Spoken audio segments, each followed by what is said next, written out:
وفاقی وزیر توانائی اویس لغاری نے کہا ہے کہ بجلی کے 200 یونٹ سے کم استعمال کرنے والے صارفین کی تعداد 90 لاکھ سے بڑھ کر 2 کروڑ 10 لاکھ ہو گئی ہے۔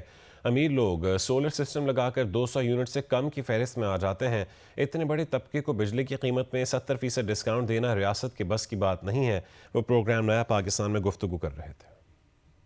700 یونٹ والے کو اگر دیکھیں، وہ اگر 14 لاکھ روپے کا سسٹم لگاتا ہے تو وہ 200 یونٹ سے کم آ جاتا ہے۔ صحیح ہے۔ جب وہ 200 یونٹ سے کم آ جاتا ہے تو پھر وہ ایلیجبل ہو جاتا ہے کہ اس کو 70% ڈسکاؤنٹ دیں، جو کہ اسٹیٹ اور ہمارا ملک افورڈ نہیں کر سکتا، کیونکہ 700 یونٹ والا اس غریب ترین جو طبقہ ہے اس سے نہیں ہے۔ صحیح ہے۔ ہم ڈسکاؤنٹ دینا چاہتے ہیں، وہ سولر کی وجہ سے اس کیٹیگری میں آ گیا ہے۔ تو وہ بھی اس کا بوجھ بھی اضافی ہمارے اوپر پڑا، اور یہ بوجھ آج 200 یونٹ سے کم جو کنزیومرز ہیں ان کا تقریباً سبسڈی ہم 450 ارب روپے کی پے کر رہے ہیں، جس میں سے 100 ارب روپے کی وہ سبسڈی انڈسٹری پے کر رہی تھی۔ ٹھیک ہے۔ تو ابھی ہم نے ذرا وہ کون ٹیرف کو ری اسٹرکچر کر کے دیکھنا ہے، آپ کے اگلے منتھ کا جو بل ہوگا اس کے سائیکل کے اندر یہ اپیئر ہونا ہے، کیونکہ آئی ایم ایف مزید سبسڈی کے تو خلاف ہوگا، تو اس کا مطلب آپ کو ٹیرف میں ہی ایڈجسٹ کرنا پڑے گا، تو کہیں نہ کہیں 100 ارب روپے کا بوجھ کوئی اور اٹھائے گا۔ جی، مزید جو سبسڈی ہے اس کی تو فسکل سپیس ہی ہمارے پاس نہیں ہے۔ صحیح ہے۔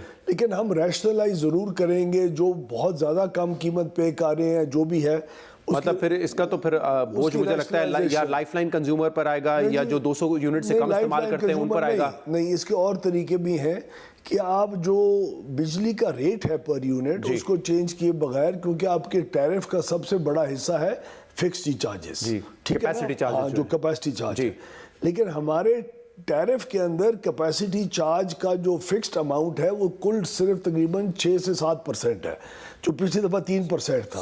تو ہماری یہ بھی کوشش ہوگی کہ ہم جو ٹیرف کا سٹرکچر ہے اس کے اندر فکسڈ اماؤنٹ کو زیادہ کر کے اور جو پر یونٹ کی کاسٹ ہے اس کو بھی ریڈیوس کریں، تاکہ اوور آل امپیکٹ آپ کا اتنا نہ ہو اور بجلی کی جو ڈیمانڈ ہے وہ بھی بڑھے۔ یہ جو ہے معاملہ، یہ جو ابھی پرائم منسٹر صاحب نے اناؤنس کیا ہے، دس از ایلیمینیشن آف کراس سبسڈی، یعنی جو بوجھ اور کنزیومرز کا اٹھا رہی تھی انڈسٹری، جو اس کو آئیڈیلی نہیں اٹھانا چاہیے تھا، وہ اب نہیں اٹھائے گی، and this is a permanent fix to the solution.